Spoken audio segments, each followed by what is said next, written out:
Hi guys, welcome to my channel. പിന്നെ ഞാനിപ്പോൾ ഉണ്ടാക്കിയിരിക്കുന്നത് സ്റ്റാർട്ടിങ് തൊട്ട് കാണിച്ചു തരാൻ മറന്നാട്ടോ.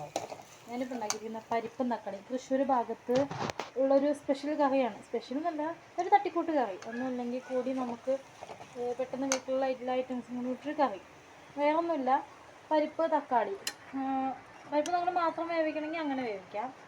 അതല്ലാന്നുണ്ടെങ്കിൽ പരിപ്പും ഞാനിപ്പോൾ വേവിച്ചിരിക്കുന്ന പരിപ്പ് തക്കാളി ഒരു ചെറിയൊരു സവോള മീൻസ് അതിൻ്റെ ഒരു പകുതി സവോള, ഒരു 2 അല്ലി വെളുത്തുള്ളി, ഒരു 3 പച്ചമുളക് കൂടി വേവിച്ച് വെച്ചിരിക്കുകയാണ് കേട്ടോ. ഒരു 50 പരിപ്പുണ്ടാവും, അപ്പോൾ ധാരാളം വെച്ചിട്ടുണ്ട്. എന്നിട്ട് അത് ഒരു 2 വിസിലടിച്ചതിന് ശേഷം മഞ്ഞൾപ്പൊടി ഇട്ട് വേവിക്കുക. വേവിച്ചതിന് ശേഷം ഇതിലുള്ളത് ലേശം വെളുത്തുള്ളി, ചെറിയുള്ളി, കരിവേപ്പില, കടുക് കൂടി നന്നായിട്ട് മൂപ്പിക്കുക. ഇതിലേക്ക് വേണ്ടത് കുത്തുമുളകാണ്. കുത്തുമുളക് മീൻസ് എല്ലാ നാട്ടിലേക്ക് അറിയുമെന്ന് അറിയില്ല, നമ്മുടെ വറമുളകില്ലേ, വറമുളക് ഉണക്കി പൊടിച്ചിട്ട് ഒന്നിങ്ങനെ ചതച്ച പോലെ ക്രഷ് ചെയ്ത പോലെ എടുക്കില്ലേ, അതാണ് കേട്ടോ. എൻ്റെ അടുത്ത് അതില്ലാത്ത കാരണം കൊണ്ട് ഞാനൊരു 1/2 സ്പൂണോളം മുളക് പൊടി ഉണ്ട്. കാരണം ഞാൻ പച്ചമുളക് ഇട്ടിട്ടുണ്ട്, എരിവുണ്ടാവും. 1/2 സ്പൂണോളം മുളക് പൊടി ഇട്ടിട്ടുണ്ട്. ഈ റെസിപ്പി നിങ്ങൾക്ക് നേരം പോലെ വേണമെന്നുണ്ടെങ്കിൽ ഞാൻ ഒരു ദിവസം ഉണ്ടാക്കാം. ഞങ്ങളിവിടെ ഇടയ്ക്ക് ഉണ്ടാക്കുന്നൊരു കറി കേട്ടോ, തട്ടിക്കൂട്ട് കറി. അപ്പോൾ വേണമെന്നുണ്ടെങ്കിൽ പറഞ്ഞാൽ മതി, ഞാൻ നിങ്ങൾക്ക് റെസിപ്പി ഒക്കെ ഞാൻ ആക്കിത്തരാം.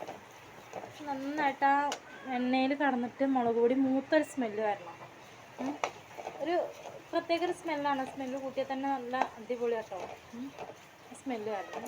സ്മെല്ല് വന്നതിന് ശേഷം നമ്മളിത് നന്നായിട്ട് കുക്കറിൽ വേവിച്ചാൽ നന്നായിട്ടൊന്ന് ഇളക്കുക. ഇളക്കിയതിന് ശേഷം ഇതിലേക്ക് ഒഴിച്ചെടുക്കുക. എന്നിട്ട് കുറുന്നനെ ആക്കണവർക്ക് കുറുന്നനെ ആക്കാം, വിരോധമില്ല. പക്ഷെ ഒന്നും കൂടി ഞങ്ങൾക്ക് ടേസ്റ്റായി തോന്നിയിട്ടുള്ളത്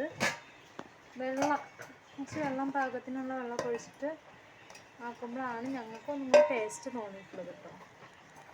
അങ്ങനെ അതേപോലെ കുറച്ച് വെള്ളം ഒഴിക്കുക. ഇത് കുക്കറിലേക്ക് നിങ്ങൾക്ക് തോന്നുമ്പോൾ ഈ എണ്ണ ഇത് മൂപ്പിച്ചിട്ട് ചട്ടിയിൽ നിന്ന് നിങ്ങൾക്ക് കുക്കറിലേക്ക് ആക്കിയാൽ പോരെ എന്ന് നിങ്ങൾക്ക് തോന്നാം. പക്ഷെ അതല്ല, ഇത് ഈ വറമുളകിട്ട് ഈ പാത്രത്തിലേക്ക് ഈ കറി ഒഴിച്ചിട്ട് ചട്ടിയിൽ ഒഴിച്ചിട്ട് ഇതൊന്ന് തിളപ്പിക്കണം. നമുക്ക് പച്ചവെള്ളമൊക്കെ പറഞ്ഞല്ലേ, അത് കാരണം അതൊന്ന് തിളപ്പിക്കണം.